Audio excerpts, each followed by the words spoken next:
E o rei do Egito falou às parteiras das hebreias, das quais o nome de uma era Sifrá e o da outra Puá, e disse: quando ajudardes a dar à luz às hebreias, e as virdes sobre os assentos, se for filho, matai-o, mas se for filha, então viva. As parteiras, porém, temeram a Deus, e não fizeram como o rei do Egito lhes dissera, antes conservavam os meninos com vida. Então o rei do Egito chamou as parteiras e disse-lhes: por que fizeste isto, deixando os meninos com vida? E as parteiras disseram a Faraó: é que as mulheres hebreias não são como as egípcias, porque são vivas e já têm dado à luz antes que a parteira venha a elas. Portanto, Deus fez bem às parteiras, e o povo se aumentou e se fortaleceu muito. E aconteceu que, como as parteiras temeram a Deus, ele estabeleceu-lhes casas. Então ordenou Faraó a todo o seu povo, dizendo: a todos os filhos que nascerem lançareis no rio, mas a todas as filhas guardareis com vida. Irmãos, quando os homens desafiam a lei de Deus, o que eu e você precisamos fazer? Quando os homens desafiam a lei de Deus. Pai querido e glorioso, vivemos momentos difíceis em nosso país. Eu mesmo, Pai, não me lembro de uma situação mais difícil do que essa, com menos liberdade do que esta. Meu Pai, eu cresci num país com plena liberdade. Eu podia, ó Deus, pregar o Evangelho em todos os lugares, dentro de ônibus, na praça, nas esquinas.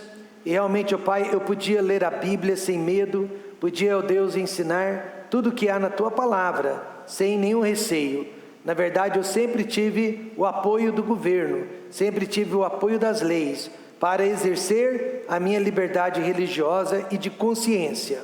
Mas nós estamos atravessando momentos diferentes, momentos difíceis, e rogamos que Deus nos ensine, como igreja, a nos comportarmos nestes momentos difíceis. Através da Bíblia, da Palavra de Deus, dá-nos direcionamento, Senhor. Use esta palavra para responder às perguntas dos seus filhos e para nos ajudar a nos situarmos neste momento em que vivemos, pois queremos sempre colocar Deus em primeiro lugar. No nome de Jesus, amém. Podeis assentar? Se você acessar o Google nesta manhã para pesquisar sobre o novo PNE, ou PNE, Plano Nacional de Ensino, acesse lá o novo Plano Nacional de Ensino, você só irá encontrar elogios e a afirmação que as novas diretrizes não irão afetar a autoridade da família sobre a educação dos filhos. No Google, você só vai encontrar boas informações, mas quem tem participado das audiências públicas e lido atentamente aos novos documentos, discorda do Google e levanta vários problemas que estão por vir e irão abalar a estrutura da família brasileira, e irão abalar já abalada estrutura da família brasileira. Primeiro, matrícula obrigatória a partir de 0 anos de idade, interferindo no direito dos pais de decidir quando a criança deve começar na escola. Segundo, expansão da escola em tempo integral como regra. A criança vai passar muito mais tempo na escola do que em casa com os pais. Terceiro, restrição ou até eliminação de modelos como escolas cívico-militares, ensino domiciliar e escolas confessionais. E por último, influência crescente de movimentos sociais e organizações ideológicas nas diretrizes educacionais. Quem ganha com tudo isso? Organizações como CUT, MST, UNE e UBS podem se tornar protagonistas na definição dos conteúdos e metodologias educacionais. O receio é que essas organizações atuem com viés político-ideológico, excluindo versões divergentes e impondo uma agenda única. Nós estamos diante deste momento histórico e nós estamos diante deste grande perigo. As parteiras no livro do Êxodo, bem como os pais judeus, passaram por uma situação semelhante e eu diria muito pior que a nossa, na época que Israel habitava a terra do Egito. Primeiro, Faraó passou uma lei federal para que toda criança do sexo masculino fosse morta na hora do parto. E se não morresse na hora do parto, os pais tinham que lançá-la viva no rio Nilo para alimentar os crocodilos. E essa era uma lei federal. O que nós faríamos se vivêssemos naqueles dias e recebêssemos tal mandamento federal? Verso 17 diz o que as parteiras fizeram. As parteiras, porém, temeram a Deus. Amém, irmãos? Elas temeram a Deus. O nosso temor pertence a Deus. E não fizeram como o rei do Egito lhes dissera, antes conservavam os meninos com vida. Elas conservavam os meninos com vida. Atos 5:29 diz o que os apóstolos também fizeram quando o governo local os proibiu de pregar, de anunciar o evangelho. Porém, respondendo Pedro e os apóstolos, disseram: mais importa obedecer a Deus do que aos homens. Então, meus amados irmãos, o que era verdade há 2000 anos, continua verdade nos dias de hoje. Hoje também nós podemos dizer, mais importa obedecer a Deus do que aos homens. Se o novo PNE, Plano Nacional de Educação, for aprovado, e tudo indica que será aprovado na calada da noite, pelos próximos 10 anos, pais, observem, pelos próximos 10 anos, a educação no Brasil será controlada completamente por um grupo exclusivo de 15 pessoas, escolhidas, é claro, pelo governo federal. E mesmo com a mudança de governos depois, a educação não mais será controlada pelos estados e municípios do nosso país, como acontece hoje em dia. Como pais e como igreja, o que iremos fazer diante dessas novas diretrizes que tirarão os nossos filhos da família e os colocarão debaixo da tutela do Estado? Como sempre, nós vamos seguir a nossa liberdade religiosa concedida por Deus, a nossa liberdade de expressão concedida por Deus, e principalmente nós iremos seguir sempre e para sempre os ensinamentos da palavra de Deus. Então, meus amados, o que a coragem das parteiras de Faraó nos ensina para os nossos dias? Nós vamos ver nesta manhã que a coragem delas nos ensina a obedecer a Deus para proteger a nossa família, obedecer a Deus mesmo correndo perigo de morte, e obedecer a Deus para sermos abençoados. Primeiro de tudo, entendamos, o rei do Egito queria destruir a nação de Israel por completo. No verso 15, e o rei do Egito falou às parteiras das hebreias, das quais o nome de uma era Sifrá e o da outra Puá. Havia dezenas, se não centenas, de parteiras entre os filhos de Israel, mas só 2 foram citadas por nome, porque elas eram as líderes deste movimento, ou elas eram as líderes desta associação de parteiras, Sifrá e Puá. E realmente, tudo se levanta e tudo cai com liderança. Tudo se levanta e tudo cai com liderança. Sifrá quer dizer bonita, bela. Puá já quer dizer esplendorosa. Seus nomes não são hebraicos, seus nomes são egípcios o que nos leva a crer que eram duas mulheres egípcias, não necessariamente judias, mas egípcias que temiam o Deus de José. Amém, irmãos? Elas temiam o Deus de Israel. A intenção de Faraó, então, era de destruir por completo a nação de Israel com a extinção de novos homens. E tudo isso para preservar a hegemonia do Egito. Ele temia que Israel viesse a ser mais forte que o Egito. Na verdade, ele tinha inveja da fertilidade das mulheres judias e ele tinha inveja da engenharia mecânica dos homens judeus. Ele podia perceber a superioridade da nação de Israel com respeito à nação do Egito. No passado, a inveja fazia parte dos 7 pecados capitais. A inveja, ela era um pecado capital, mas hoje em dia, a inveja faz parte de um pseudo justiça social.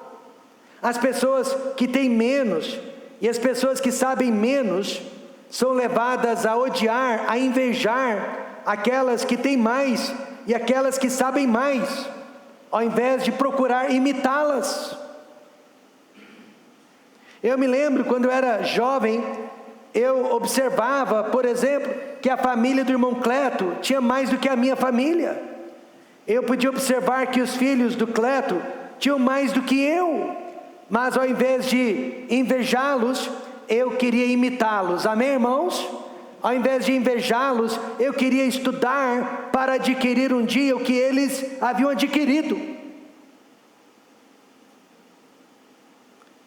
Recentemente, e você deve ter ouvido essa notícia, um professor aposentado de uma faculdade federal, uma psicanalista e um psicólogo, pediram a morte de uma criancinha de 5 anos de idade, só porque ela apareceu em uma foto na rede social, usando uma bolsa de grife, avaliada em cerca de $2.500. A bolsa foi presente de uma família amiga, mas mesmo que tivesse sido dada pelos pais, o que qualquer pessoa de fora tem a ver com isso? Mas essas 3 pessoas desejaram a morte daquela criança, guilhotina para aquela criança. A inveja faz parte do 10º e último mandamento da lei de Moisés. Veja o que diz: não cobiçarás a casa de teu próximo, não cobiçarás a mulher de teu próximo, nem o seu servo, nem a sua serva, nem o seu boi, nem o seu jumento, nem coisa alguma do teu próximo. Amém, irmãos?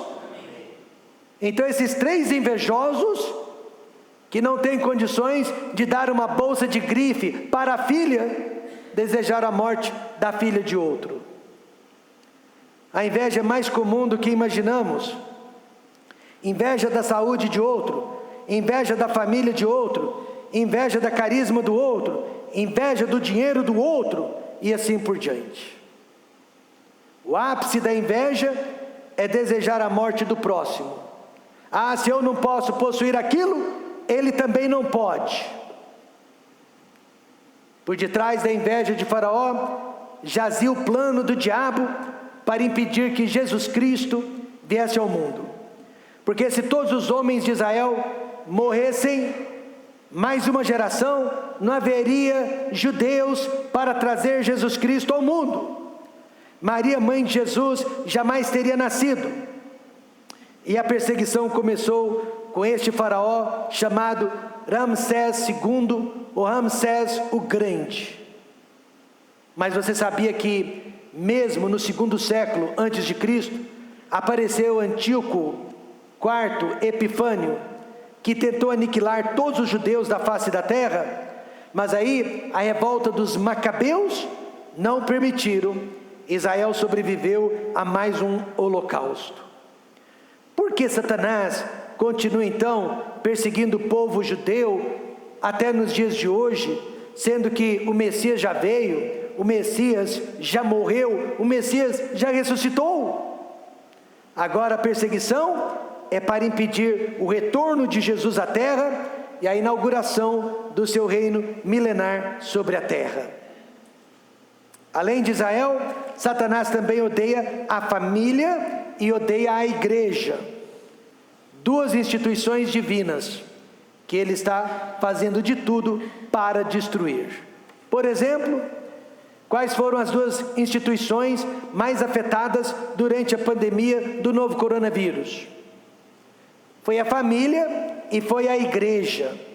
Sem essas duas instituições, o caminho ficará livre para o diabo, o falso profeta e o anticristo. O nosso governo teve a coragem de dizer que a igreja não era essencial.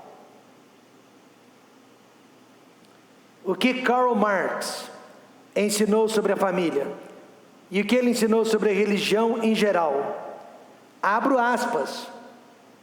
Ele disse: a família, como conhecida na sociedade burguesa, é vista como uma instituição baseada na propriedade privada e na exploração, destinada a desaparecer com o fim do capitalismo.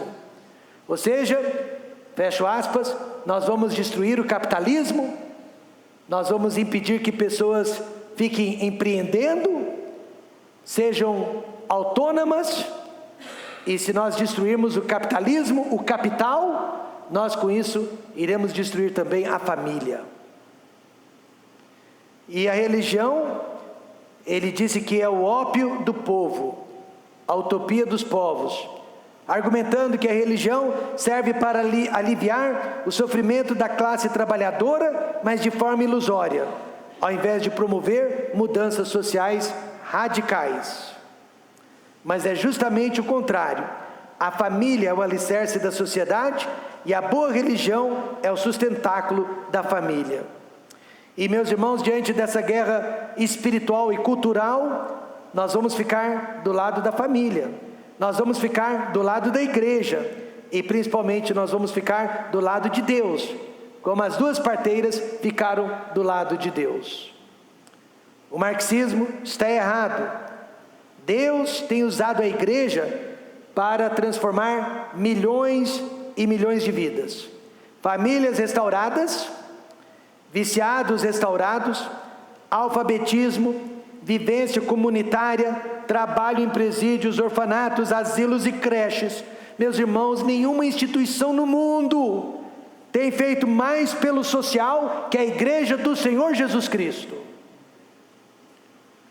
O rei do Egito queria destruir a nação inteira de Israel, e agora o rei deste mundo, Satanás, quer destruir a família e a igreja do Senhor Jesus Cristo. E qual deveria então ser o nosso posicionamento?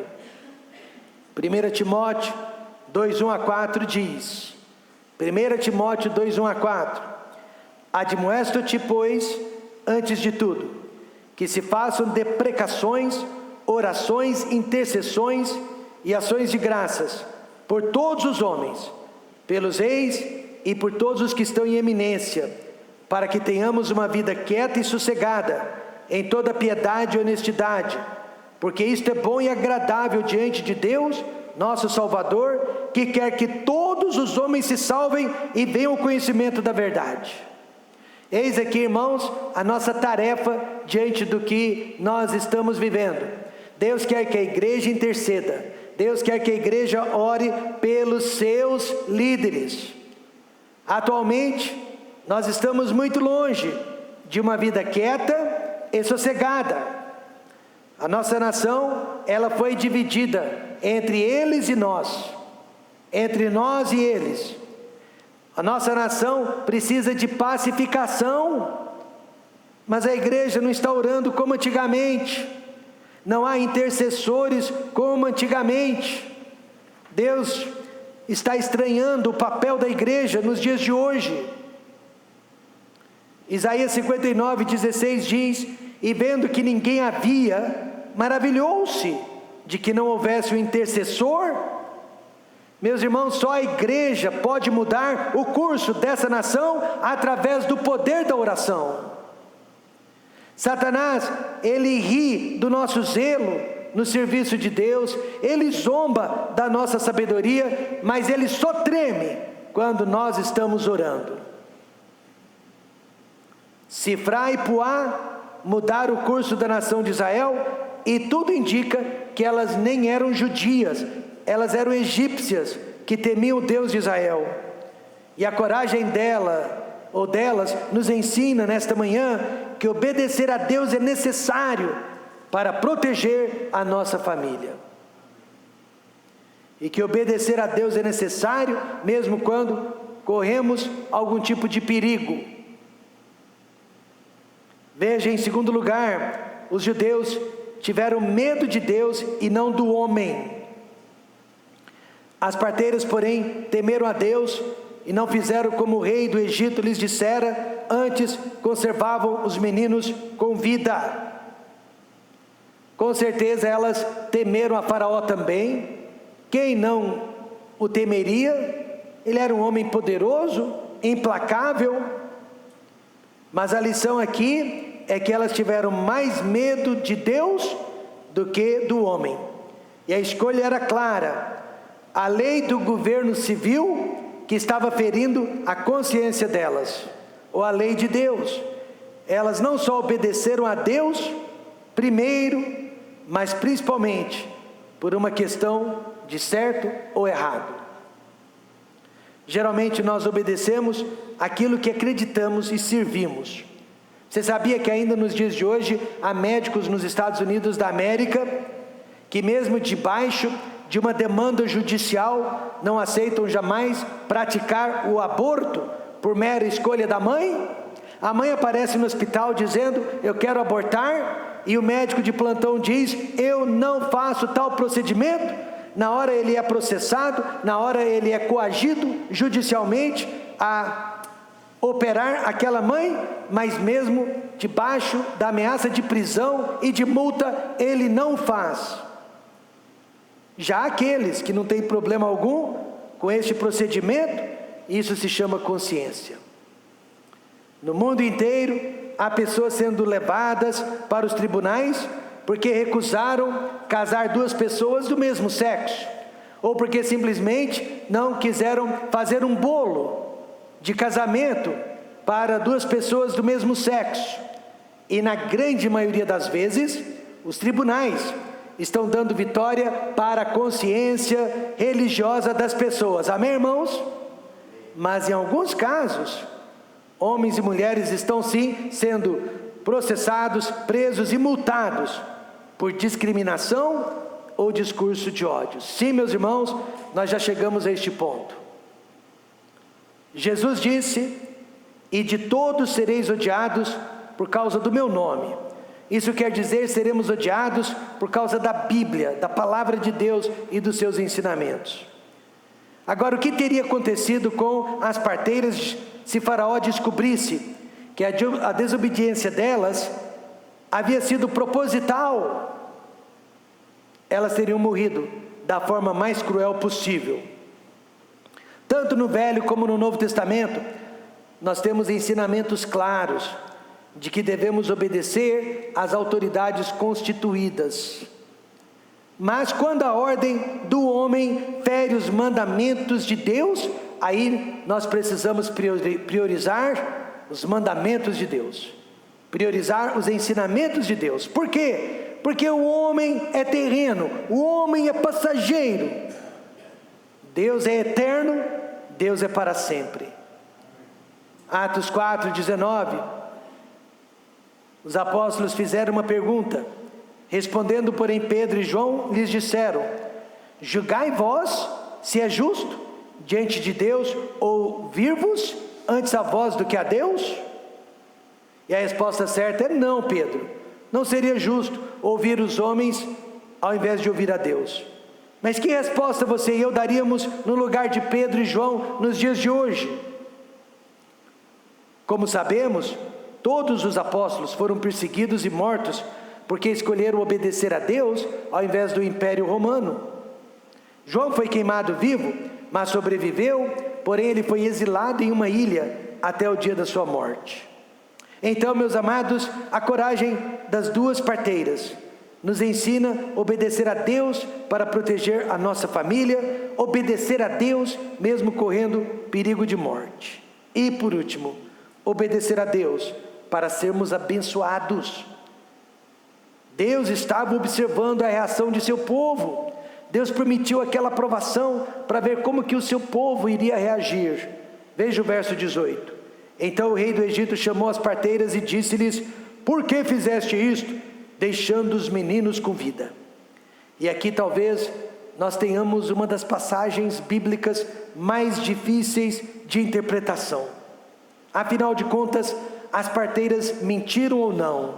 Elas falaram a verdade ou não para o rei do Egito?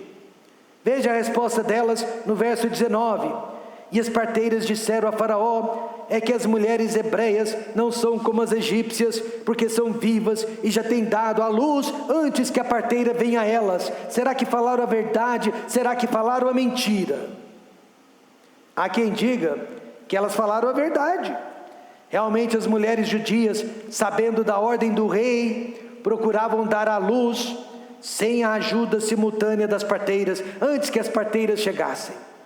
Mas há quem diga que em tempos de guerra, a mentira é permitida para enganar o inimigo. O próprio rei Davi mentiu em momentos belicosos para enganar o adversário.